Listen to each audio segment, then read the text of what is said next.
At 3 a.m., I saw someone staring at me through the security camera, and they shouldn't have been there. My name is Daniel, and I work the night shift at Ashwood Industries, a small, nearly empty warehouse on the edge of town in Ohio. Most people think small towns are safe. That's what I believe too, until that night.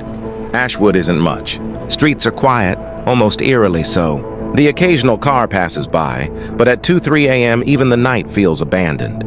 The town has that typical small-town USA charm, but it hides something. That night, I checked the security cameras around 2:50 a.m. Everything looked normal, until camera 2, the corridor behind the office, flickered. A shadow, barely visible, moved across the hall.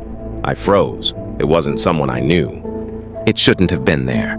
I swore I heard footsteps, slow, deliberate, outside my office. My heart started racing. I looked at the monitors. Nothing. Then the footsteps stopped right outside my door. I picked up the phone to call my coworker, Mark, in case something was wrong. Nothing.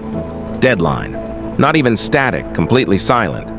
The office door, always locked, creaked open slowly. I didn't touch it. My hands shook as I approached. Nothing, just darkness beyond the door. I felt my own heartbeat in my ears. Every shadow seemed alive. Every flicker of light was someone watching me. The security feed kept glitching, showing brief flashes of something standing behind me. Then I heard it. A whisper. "Daniel!" I spun around. Nothing. Just the empty office. But I knew someone was there.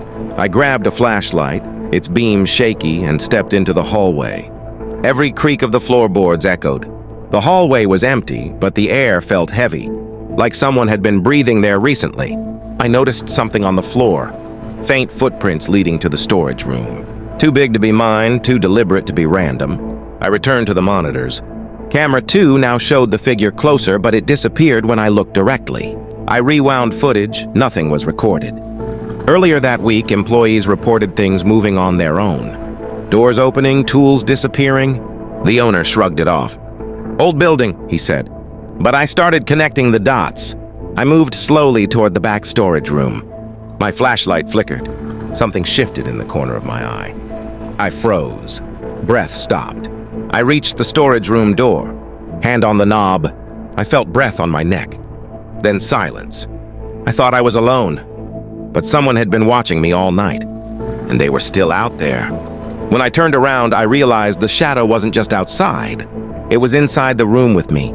I slowly turned around, gripping the flashlight tight. The office was empty, or so it seemed. Papers were scattered. The monitor flickered, and a cold draft brushed my neck. I noticed items shifted. My coffee cup on the floor.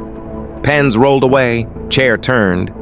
Whoever or whatever had been here was moving deliberately.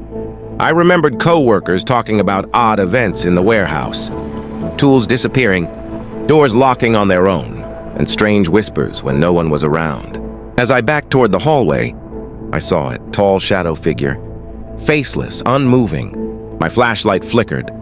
Then the figure vanished as soon as I blinked. I could hear my heartbeat. My palms were sweaty, my breath short. Every creak of the floor sounded like someone stepping closer. I decided to check the storage room where the footprints led. The door creaked as I approached. Suddenly, a cold whisper said, "Why are you here, Daniel?" I swung the flashlight around. Nothing. The shadow had disappeared. But a note lay on the desk. "You shouldn't have seen me." I froze. My phone line was still dead. Every exit seemed further away than before. A soft scraping sound came from behind me. Slowly, I turned. The office was empty. But then I saw it. The shadow's eyes glowing faintly in the darkness. I ran toward the exit. The hall stretched farther than I remembered. Footsteps followed me. Not mine. I reached the exit. It was locked. I backed into a corner, trembling. The shadow emerged slowly, gliding, silent. My flashlight died, leaving me in pitch darkness. At 4 a.m., the front door suddenly opened. Police arrived. They searched. Nothing. No shadow. No intruder. But on my desk, in plain sight, was another note. "I'll be back.